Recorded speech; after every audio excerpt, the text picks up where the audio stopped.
First thing you're going to want to do is go to radtv.com, log into your existing account. To get started, click on the Create button at the top, and then click on Create My Channel.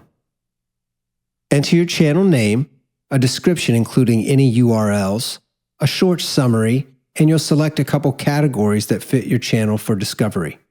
Next, we'll upload your channel assets. These assets represent your channel and brand across all Rad TV apps and radtv.com. We'll start with a channel banner. Next, we'll upload a thumbnail, an avatar, and then a logo. These images are used across our ecosystem for different discovery purposes. When you're happy with the way things look, click the Create Channel button at the bottom of the page. That's it. You've created a channel on radtv.com.